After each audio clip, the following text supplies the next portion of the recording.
In Los Angeles, you practically need an advanced degree to interpret parking signs, like this, or this, or this. Or what the what is this? I'm driving home after a stop in West LA when I notice something fluttering on my windshield. I pull over to read it. $68 for violation of preferential parking. I didn't see any preferential parking sign, so I go back to check. 2-hour parking 8 a.m. to 8 p.m., no parking Friday 8 a.m. to 10 a.m. I was there for less than an hour on a Tuesday. I walk the block scratching my head until I see another sign behind where I had parked. No parking 8 a.m. to 6 p.m. Monday through Friday, permits exempt. I live on a preferential parking street, so I'm familiar with those square signs. And whenever I see one, I make sure to read very carefully, but I never saw this one behind me. If there's a 2-hour parking sign ahead of me and a preferential parking sign behind me, and I park in the middle, which sign rules? Now, I have seen parking signs with an arrow to indicate exactly where a restriction begins. That's what was needed between these two different signs. So I shoot video walking the entire block to show the two different signs at each end and no arrow sign in between. Step 1 of contesting a parking ticket is an administrative review. I send in my review request that same day.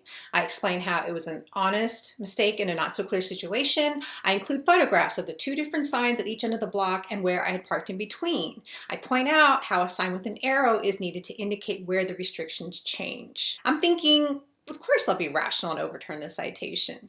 I also called the Parking Violations Bureau to find out if I have to pay the fine while I'm waiting for a decision. They tell me no, the citation is put on hold at this time. On their form it says, results of the initial review will be mailed to you. If you do not receive a response within 10 days, it is your responsibility to follow up with the Parking Violations Bureau. 10 days go by, I don't receive a response. I find posts online by other people who had appealed their tickets but also didn't hear back. Later, they found out that a decision had been mailed to them upholding their citation, but they never received it.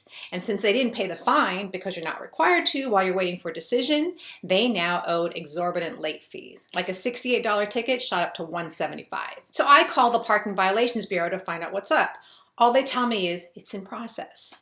This goes on for months, and I have to keep calling back because they put the responsibility to follow up on you. Every time I get the same answer, it's in process. Finally, over 6 months after I submitted my request for review, I received a letter. An on-site investigation was conducted and concluded that the signs were sufficiently clear and visible, and therefore the citation must be considered valid. What? But on-site investigation sounds so official and thorough. Maybe I was wrong? About a week later, I was near the scene of the crime, so I swing by to see what I missed. You know what I missed? A new fucking sign they installed mid-block after they gave me a ticket. A new sign with an arrow, exactly like I described in my letter to them. I shoot new video walking the entire block because this is some supreme bullshit. I send them another letter saying if the original two signs were sufficiently clear and visible, then why has the city installed this new sign? I include a photo of the new sign and tell them I have video footage both before and after this new sign was installed. You would think someone with 2 brain cells to rub together would read that and dismiss the citation. About a month later, I get a letter upholding the citation.